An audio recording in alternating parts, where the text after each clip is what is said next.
ನಮಸ್ಕಾರ ಬಂಧುಗಳೇ, ನೀವು ನೋಡ್ತಾ ಇದ್ದೀರಾ ಅಂಗವಿಕಲರ ಅಂತರಾಳ ದಿವ್ಯಾಂಗಜನ್ ಯೂಟ್ಯೂಬ್ ಚಾನಲ್. ಇಲ್ಲಿವರೆಗೂ ಯಾರಾದರೂ ಸಬ್ಸ್ಕ್ರೈಬ್ ಆಗದೇ ಹೊಸದಾಗಿ ನೋಡ್ತಾ ಇದ್ದರೆ ದಯವಿಟ್ಟು ಚಾನಲ್ ಸಬ್ಸ್ಕ್ರೈಬ್ ಆಗಿ, ಶೇರ್ ಮಾಡಿ, ಲೈಕ್ ಮಾಡಿ, ಅಭಿಪ್ರಾಯವನ್ನು ಕಮೆಂಟ್ ಬಾಕ್ಸಲ್ಲಿ ತಿಳಿಸಿ.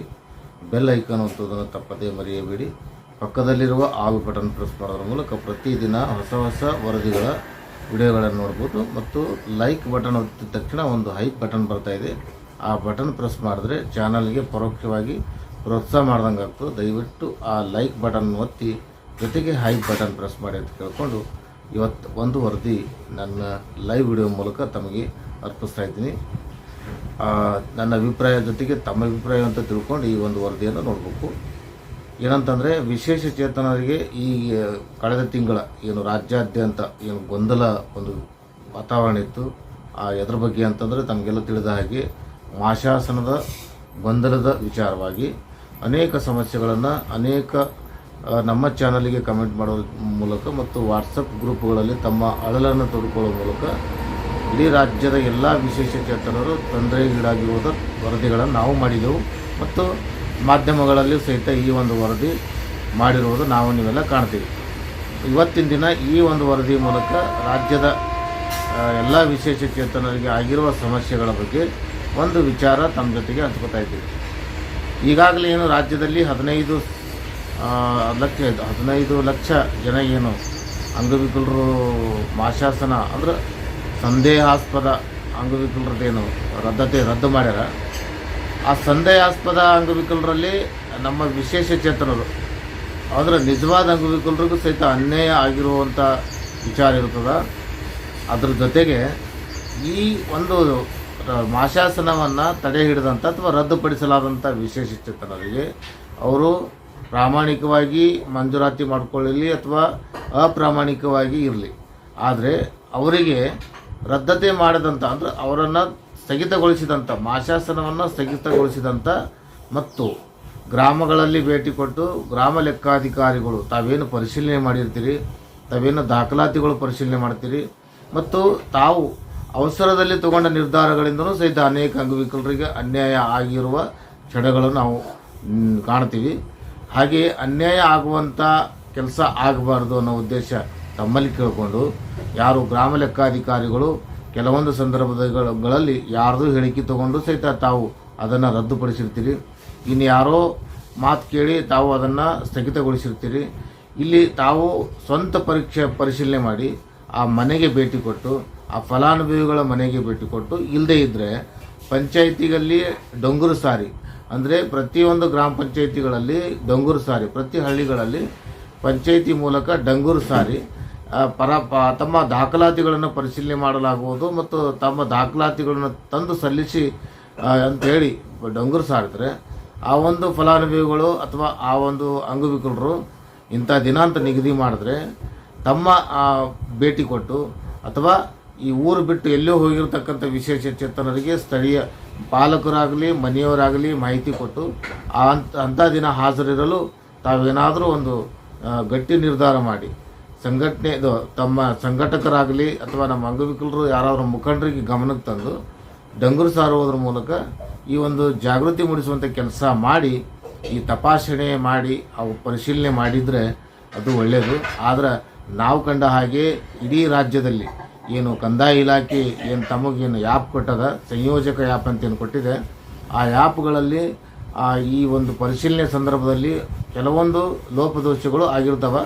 ಇನ್ಯಾರೋ ಹೇಳಿಕೆಯನ್ನು ಕೇಳಿ ದಾಖಲಾತಿಗಳು ಕೊಟ್ಟಿದ್ದರೂ ಸಹಿತ ಆ ದಾಖಲಾತಿಗಳಲ್ಲಿ ಏನಾದರೂ ತಪ್ಪು ತಡೆಗಳಿದ್ದರೆ ಅವುಗಳನ್ನು ಸರಿಪಡಿಸುವಂಥ ಸಂದೇಶವನ್ನು ಅಥವಾ ಅವರಿಗೆ ಕಿವಿ ಮಾತನ್ನು ಫಲಾನುಭವಿಗಳಿಗೆ ಹೇಳಬೇಕಾಗಿದ್ದನ್ನು ನೀವು ಅದನ್ನು ಪರಿಶೀಲನೆ ಮಾಡಿರ್ತಿರೋ ಬಿಡ್ತಿರೋ ಗೊತ್ತಿಲ್ಲ.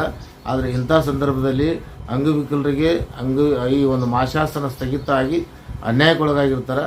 ಅಂಥ ಫಲಾನುಭವಿಗಳಿಗೆ ಅನ್ಯಾಯ ಆಗದೇ ಇರಲಿ ಮತ್ತು ಈ ಒಂದು ಪರಿಶೀಲನೆ ಕೆಲಸಕ್ಕೆ ಈ ಒಂದು ಅಂಗವಿಕಲರು ಯಾವ ಥರ ಸಹಕರಿಸಬೇಕು ಅನ್ನೋದನ್ನು ತಾವು ತಿಳ್ಕೋಬೇಕಾದ್ರೆ ಅಥವಾ ಅವರಿಗೆ ಸರಿಯಾದ ಮಾಹಿತಿ ಮುಟ್ಟಬೇಕಾದ್ರೆ ಈಗ ಸುಮಾರು ಏನು 15 ಲಕ್ಷ ಚಿಲ್ಲರೇನು ತಾವು ಮಾಶಾಸನ ಬಂದ್ ಮಾಡ್ಯಾರ ಅಂತೇಳಿ ಏನಾದರೂ ಮತ್ತು ಮಾಧ್ಯಮಗಳಲ್ಲಿ ನೋಡಿದೆವು.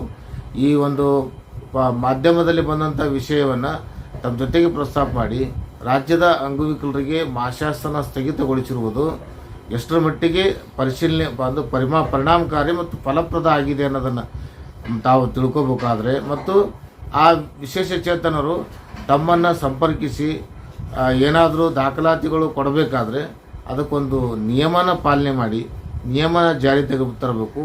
ಏನಂತಂದರೆ, ವಿಶೇಷಚೇತನರ ಸ್ಥಗಿತಗೊಂಡಂಥ ಫಲಾನುಭವಿಗಳಿಗೆ ಅವರ ಮನೆಗೆ ಈ ಕಂದಾಯ ಇಲಾಖೆ ಅಥವಾ ತಹಶೀಲ್ದಾರಿಂದ ಅಥವಾ ಕಂದಾಯ ಗ್ರಾಮ ಲೆಕ್ಕಾಧಿಕಾರಿಗಳಿಂದ ಒಂದು ಪತ್ರ ಕಳಿಸುವುದಾಗಲಿ, ಅಂದರೆ ಪತ್ರ ನಿಮ್ಮ ದಾಖಲಾತಿಗಳು ಈ ದಾಖಲಾತಿಗಳು ನೀವು ತಪ್ಪು ದಾಖಲಾತಿಗಳು ಕೊಟ್ಟಿರಿ ಅಥವಾ ಈ ದಾಖಲಾತಿಗಳು ತಂದು ಸಲ್ಲಿಸಲಿ, ಇಂಥ ದಿನ ನಿಗದಿ ಮಾಡಲಾಗಿದೆ ಅಂಥ ದಿನದೊಳಗಡೆ ನೀವು ತಂದು ಸಲ್ಲಿಸಿದರೆ ತಮ್ಮ ಮಾಶಾಸನವನ್ನು ಪರಿಶೀಲಿಸಲಾಗುವುದು ಅಂತಕ್ಕಂಥ ಒಂದು ಪತ್ರ ಬರೆಯೋದಾಗಲಿ, ಸೂಚನಾ ಪತ್ರವನ್ನು ಬರೆಯೋದಾಗಲಿ, ಇಲ್ಲದೆ ಹೋದರೆ ಇಲಾಖೆಯಿಂದ ಅಂದರೆ ತಹಶೀಲ್ದಾರ್ ಮೂಲಕ ಆ ಫಲಾನುಭವಿಗಳ ಮೊಬೈಲ್ ನಂಬರ್ ಇರ್ತದೆ, ಅವರಿಗೆ ಮೆಸೇಜ್ ಮಾಡುವುದರ ಮೂಲಕ ಮೆಸೇಜ್ ಕಳಿಸುವುದರ ಮೂಲಕ ಅವರಿಗೆ ನಿಮ್ಮ ಮಾಶಾಸನ ಈ ಒಂದು ಕಾರಣಕ್ಕೆ ತಡೆ ಹಿಡಿಯಲಾಗಿದೆ ಅಥವಾ ಸ್ಥಗಿತಗೊಳಿಸಲಾಗಿದೆ, ಇಂಥ ದಾಖಲಾತಿಗಳು ಕೊರತೆ ಇದೆ, ಅವನ್ನು ತಂದು ಒಪ್ಪಿಸಬೇಕು ಅಂತಕ್ಕಂಥ ಸಂದೇಶವನ್ನು ಮೊಬೈಲ್ ಮೂಲಕ ಸಂದೇಶವನ್ನು ಕಳಿಸುವಂಥ ಕೆಲಸ ಆದರೆ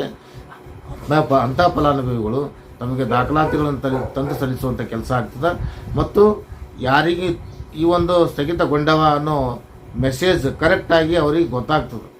ಆದರೆ ಈಗ ತಾವೇನು ಸ್ಥಗಿತಗೊಳಿಸಿದ್ರಿ ಆ ಫಲಾನುಭವಿಗಳು ಯಾರು ಅನ್ನೋದೇ ಗೊತ್ತಿಲ್ಲ ರಾಜ್ಯದ ಅಂಗವಿಕಲರಿಗೆ. ಸುಮಾರು ಜನ ಅವರು ಈ ಗೊಂದಲದಾಗಿದ್ದಾರೆ.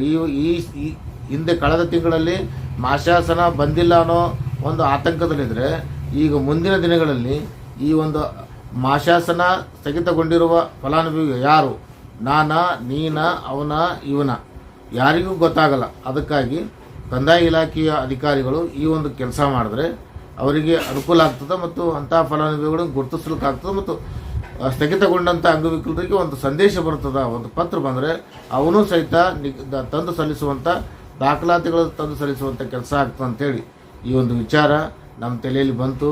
ಈ ವಿಚಾರ ಎಲ್ಲರಿಗೂ ಒಪ್ಪಿಗೆ ಆದರೆ ತಾವು ದಯಟ ನಿಮ್ಮ ಸಮೀಪದ ಅಂಗವಿಕಲರಿಗೆ ಈ ಒಂದು ವಿಚಾರವನ್ನು ತಿಳಿಸಿ ಮತ್ತು ಸಮೀಪದ ತಮ್ಮ ಗ್ರಾಮ ಪಂಚಾಯಿತಿ ವ್ಯಾಪ್ತಿಯಲ್ಲಿ ಬರ್ತಕ್ಕಂಥ ಗ್ರಾಮ ಲೆಕ್ಕಾಧಿಕಾರಿಗಳಿಗೆ ಈ ಒಂದು ವಿಚಾರ ಅವರ ಗಮನಕ್ಕೂ ತೊಗೊಂಬರ್ರಿ.